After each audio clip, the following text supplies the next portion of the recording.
Olá, estamos iniciando mais um Retrato Público. Hoje vamos conversar com o vereador Ricardo Blatz, eleito nas últimas eleições municipais realizadas em novembro de 2020, com 1.658 votos. Ricardo Blatz é vereador do PT, Partido dos Trabalhadores, e está no seu primeiro mandato. Tudo bem, vereador? Muito obrigado por ter aceitado o nosso convite. Tudo bem, obrigado pela oportunidade de poder conversar com a comunidade de Santa Maria aqui através da TV Câmara.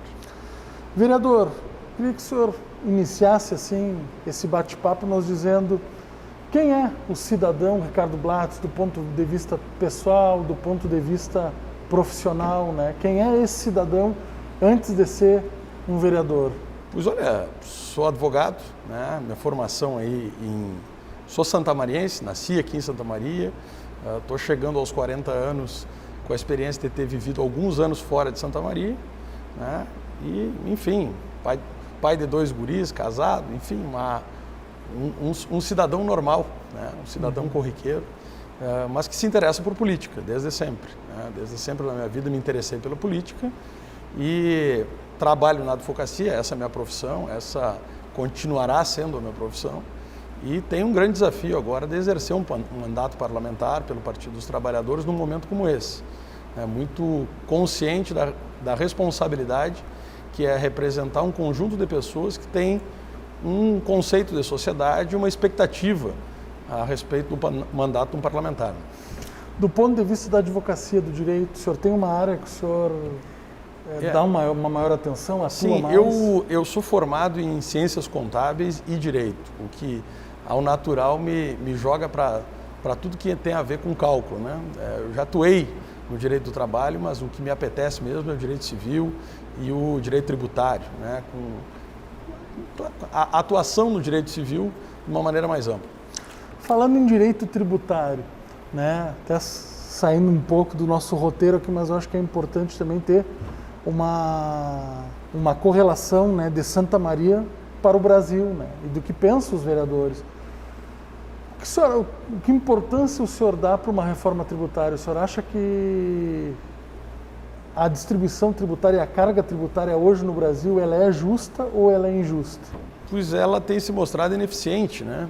O sistema tributário brasileiro, da Constituição de 88, ele delegou diferentes responsabilidades para os estados, para os municípios, para a União, mas, sobretudo, fez com que as pessoas fiquem encarregadas, eu digo pessoa física e jurídica, de uma burocracia muito grande. Então, hoje é difícil fazer o recolhimento de tributos. Então, isso potencializa em muito a sonegação, né? A evasão.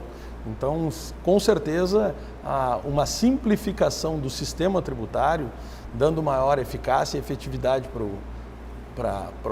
o ato de recolhimento dos tributos, é necessário, é fundamental. Eu acho que nós temos já tecnologias para isso, né? E é necessário que essa discussão, não a partir das câmaras de vereadores, mas também a partir das câmaras de vereadores, ela possa ocorrer no Brasil.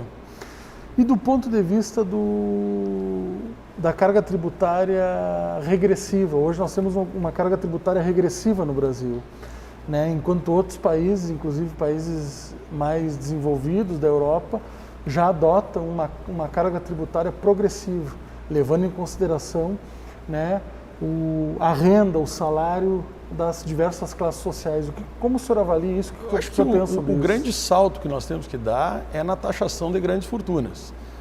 Esse eu acho que é o elemento principal para o Brasil levar a sério e fazer a taxação de quem tem para fazer política para quem tem menos, né? No ponto de vista municipal, e aí eu acho que a gente tem que puxar um pouco para o municipal, o que tem na esfera municipal? Como que se paga IPTU? Como é que é a matriz de IPTU? Qual é a progressividade? Quem tem mais patrimônio acaba pagando na proporcionalidade o que tem mais em relação àqueles que têm menos? Não.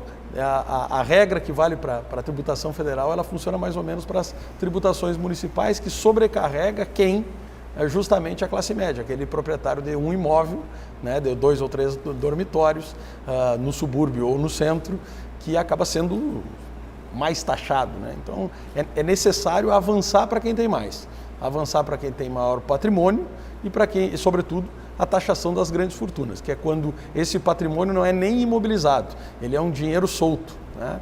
Eu sempre faço um comparativo. Se o sujeito tem um patrimônio de 100 milhões, né? 100 milhões de reais, né?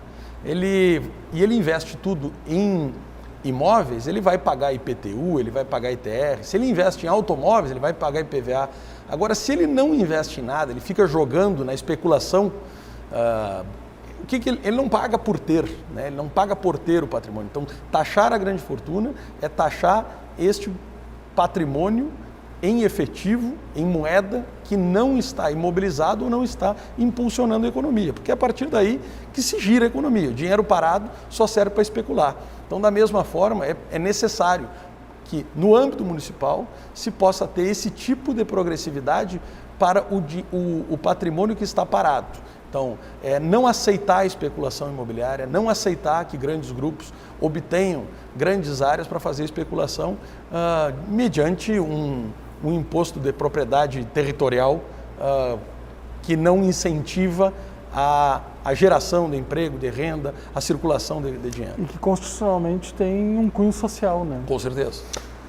Vereador, o senhor, não sei se o senhor já respondeu, mas eu vou lhe perguntar de novo. O senhor, foi a primeira vez que o senhor concorreu, agora em 2020, ou o senhor já havia concorrido alguma vez a vereador ou outro cargo? Não, essa foi a minha primeira eleição.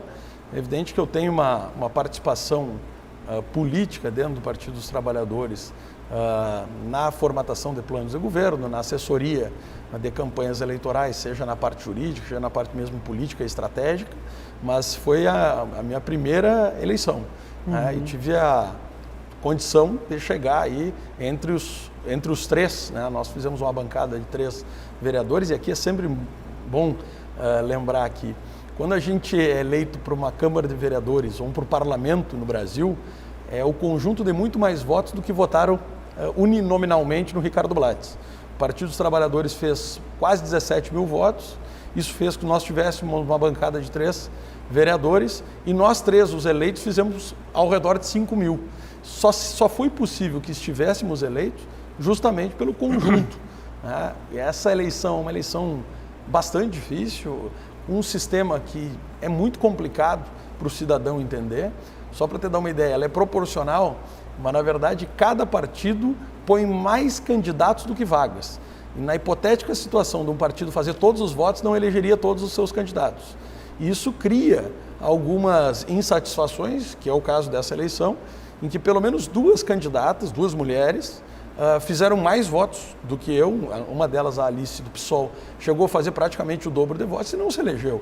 Então acho que a grande responsabilidade nossa, dos eleitos aqui, e eu cheguei a falar isso na tribuna, no meu primeiro pronunciamento na comissão representativa, todos os vereadores eleitos de Santa Maria, vereadores e vereadoras, nós fizemos pouco mais de 34 mil votos. Havia 204 mil votos 204 mil eleitores aptos.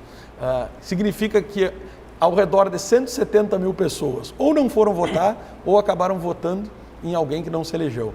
Então é uma grande responsabilidade para nós entendermos que, além de vitoriosos, temos a responsabilidade de conversar com essa imensa parcela da população de Santa Maria que não está efetivamente representada. Ela não votou no Ricardo, não votou nos 21 que aqui estão, mas é nossa responsabilidade conversar. E para isso há mecanismos de participação popular, aos conselhos, às constantes audiências públicas. Quer dizer, a Câmara não pode se encastelar, ela não pode viver da sua própria dinâmica. A Câmara de Vereadores de uma cidade, ela é justamente a mola propulsora do debate, da proposição e das alternativas para a nossa cidade.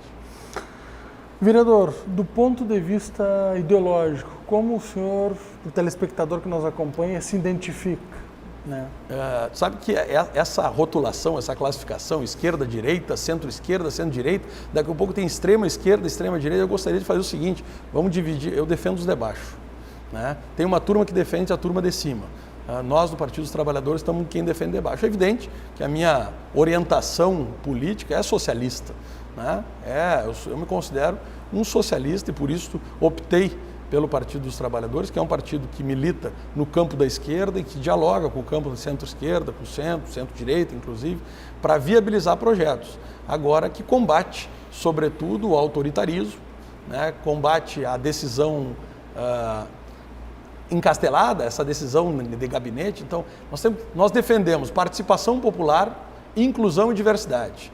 Então, quanto mais participação popular, quanto mais inclusão, quanto mais diversidade, com geração de trabalho e renda e fazendo com que a economia gire, que a partir do giro da economia, né, não da especulação, é que se pode ter uma sociedade mais fraterna, né?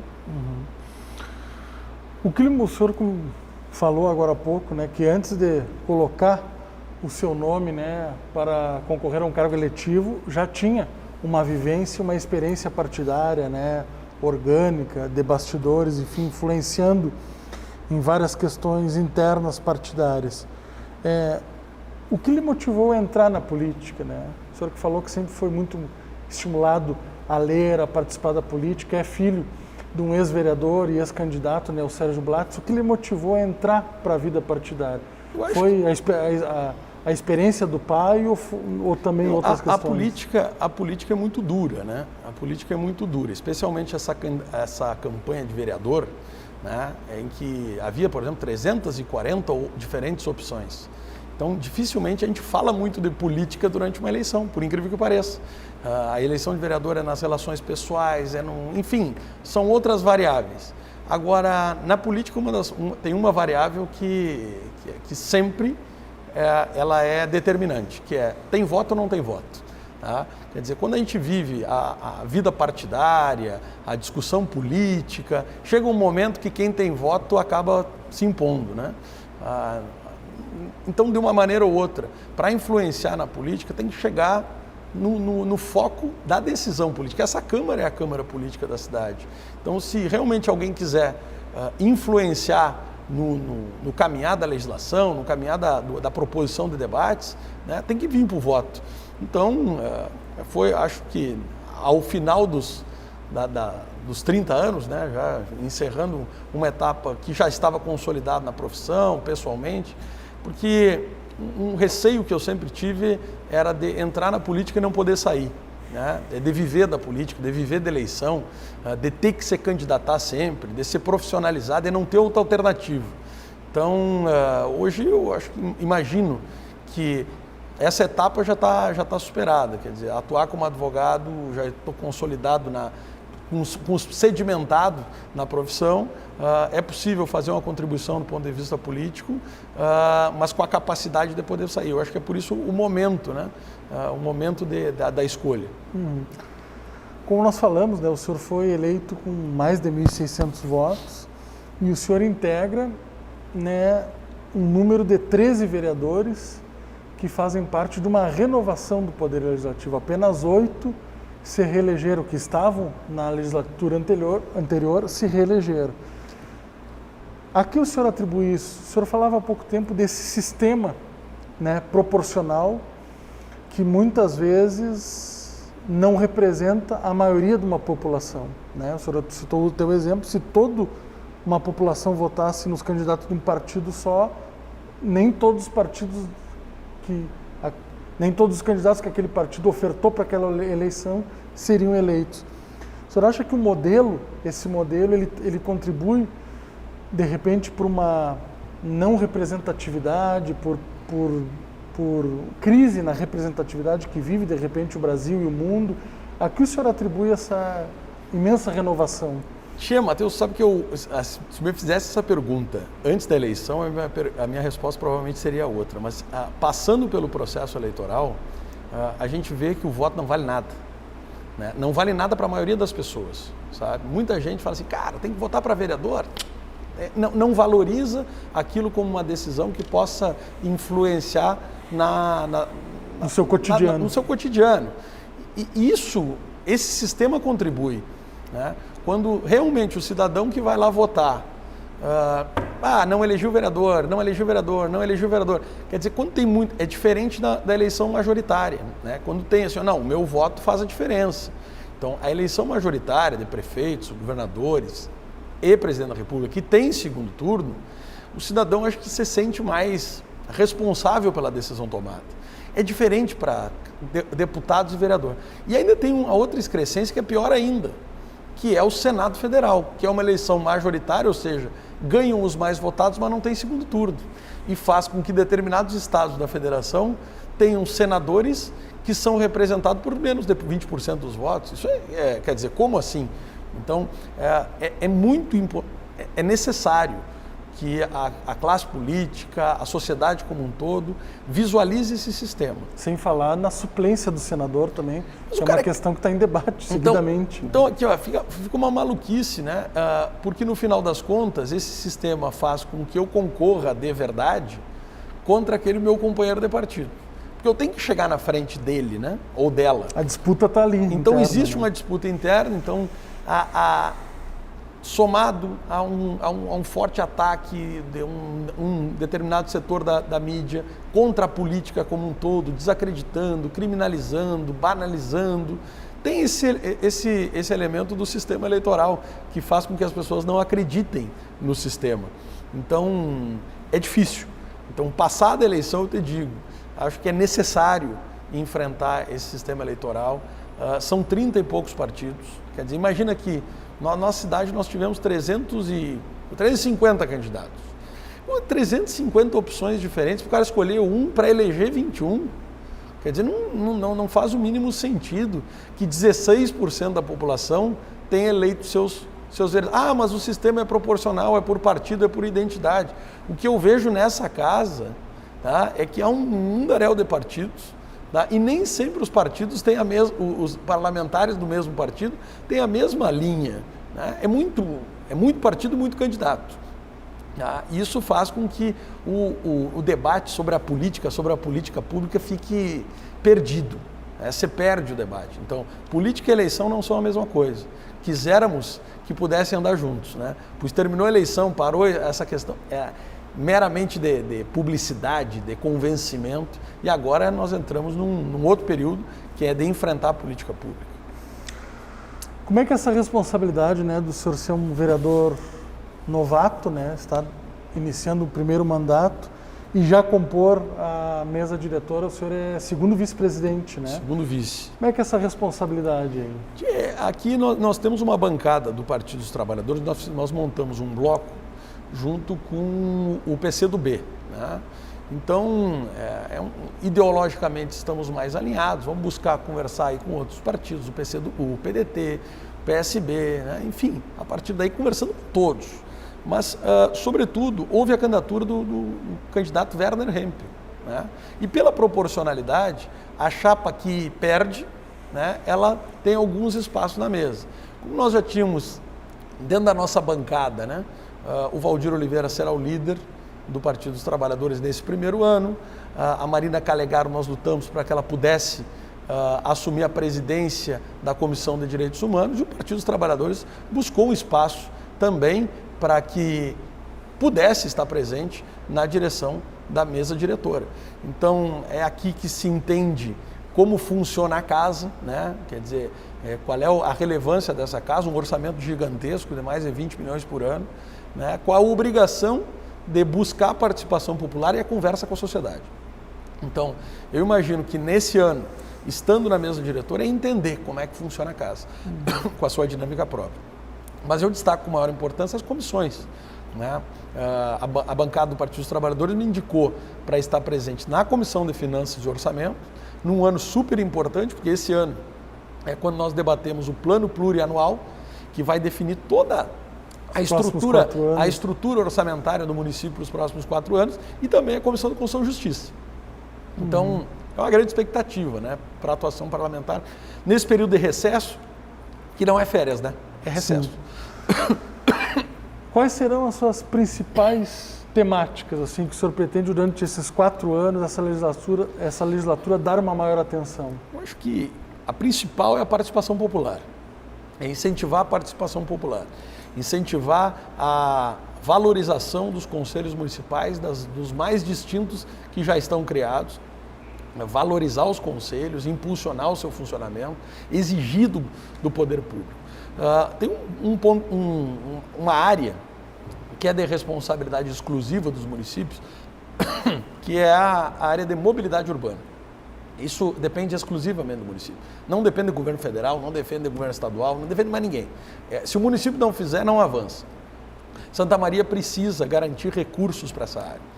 Nós temos na nossa cidade o Conselho Municipal de Transportes, que é um conselho consultivo, que se reúne várias vezes ao ano, mas efetivamente com uma pauta polêmica e que é o aumento de passagem. O Conselho de Mobilidade Urbana ele pode fazer muito mais que isso.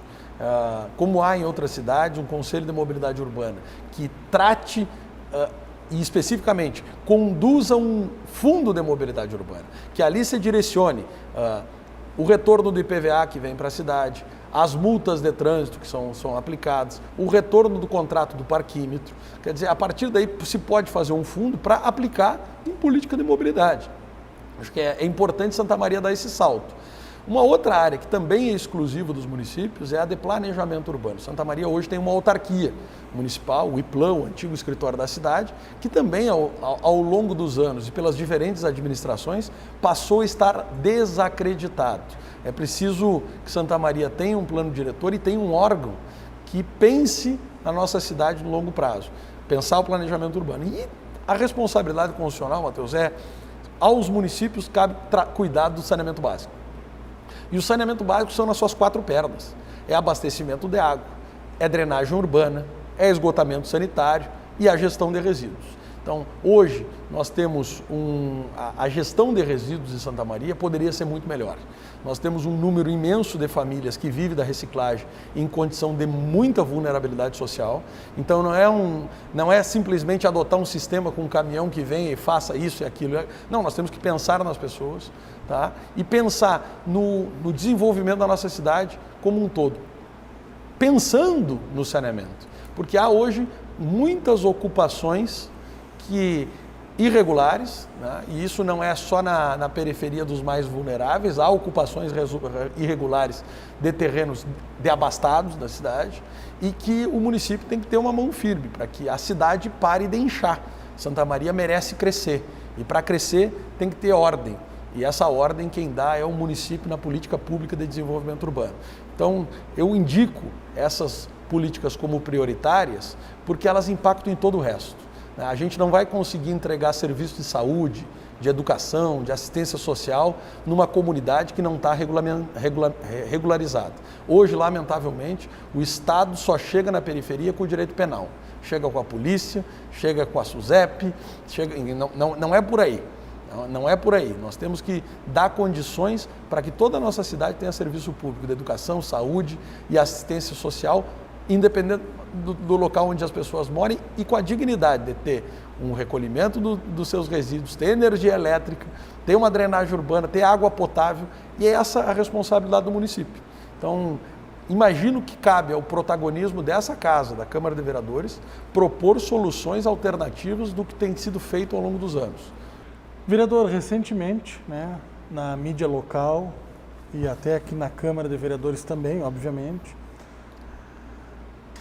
tem se dado destaque a uma iniciativa de vários parlamentares, se não me engano 17, não sei se esse número está atualizado, de parlamentares que abdicaram de alguma cota, né, que é um direito dos vereadores, mas tiveram uma decisão particular de abdicar de uma cota, ou a cota da gasolina, ou uma cota de telefone e assim por diante.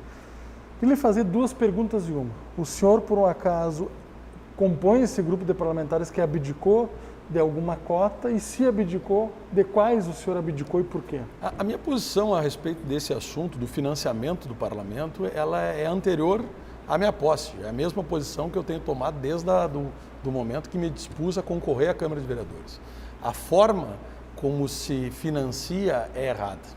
Quer dizer, nós estamos ainda num tempo que a cota de combustível, de telefonia, é de R$550. Todos sabemos que podemos ter um plano por muito mais barato que isso, né? Há um financiamento de 200 litros de gasolina. Por que são 200 litros, eu não sei. São não sei quantos selos. Agora, há uma diferença entre fazer o debate oportuno e oportunista, né?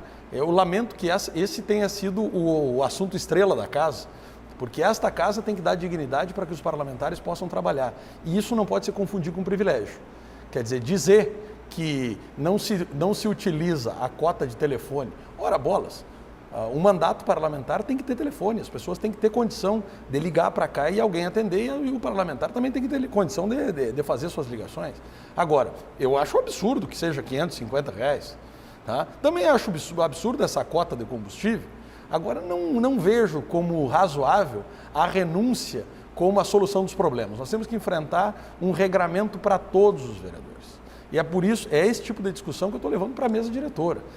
Se é para criar uma nova regra, que seja para todos os vereadores. Eu não pretendo utilizar essas cotas, eu não pretendo. Agora, acho de um oportunismo, né, fazer com que este tema seja o tema estrela. A nossa cidade está com o contrato do transporte coletivo vencendo, com a necessidade de fazer licitação. Nós temos problemas graves com relação à manutenção e o cuidado das coisas públicas, e nós estamos debatendo esse tipo de...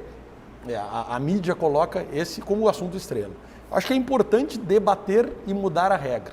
Não acho correta a maneira como se estabelece, e vou lutar para que seja mudado para toda a Câmara de Vereadores. Tem uma outra questão que está muito conectada, aí é saber o orçamento da Câmara. Afinal de contas, onde você gasta mais e onde você gasta menos. Porque a gente não pode ter a ideia, e eu falo, Matheus, eu nem automóvel tenho. Eu moro a 2,5 quadras, todos aqui da casa me conhecem, eu venho a pé para o escritório, da minha casa até a Câmara de Vereadores. Quer dizer, agora, é necessário que tenha uma condição do vereador se locomover para os compromissos? Eu imagino que tem que ter, porque não são todos os vereadores que moram aqui no centro, né? A vereança não é uma profissão, ela é um serviço público e tem que ter a dignidade do serviço público. Agora, se daqui um pouco o vereador vai dizer, eu não tenho telefone, eu não tenho gabinete, daqui um pouco ele vai dizer assim, não, eu sou contra o contrato de limpeza da Câmara, vai dizer que não vai limpar o seu gabinete? Né? Eu sou contra que serva água. Aí daqui um pouco diz, eu sou contra a TV Câmara. E daqui um pouco pode ser contra tudo, quer dizer, tudo que está aqui no parlamento poderia não existir. E daqui um pouco diz assim, não, então não precisa mais ar-condicionado, então não precisa mais isso. Então, acho que a gente tem que pensar com maturidade. A dignidade do parlamento, ela passa por condições de trabalhar. Já imaginou? Se a moda pega, daqui uns dias vão dizer o seguinte, não, o professor vai ter que levar seu giz, a escola não compra mais o giz, o brigadiano que for fazer a patrulha tem que botar gasolina no automóvel, só um pouquinho. Então, vamos enfrentar com maturidade esse tema. Não vamos enfrentar com oportunismo para ver qual é dos vereadores que sai na capa do jornal, ou no meio do jornal, ou citado pelo colunista, em função da renúncia que faz. Eu acho que o debate é muito mais sério do que da maneira como está sendo tratado. Vereador, a gente vive um momento de pandemia, onde várias pessoas relatam, nesse momento de pandemia, pessoas que contraíram a Covid-19, revendo a sua vida, revendo o futuro. Nesse momento assim tão delicado e ímpar da sociedade mundial, é um momento muito de reflexão. E de repente nem todos o fazem, mas é um momento, né? Pegando esse link, assim, eu queria saber do senhor que está no primeiro mandato, como o senhor quer chegar no dia 31 de dezembro de 2024 e olhar para trás para esses 4 anos, né?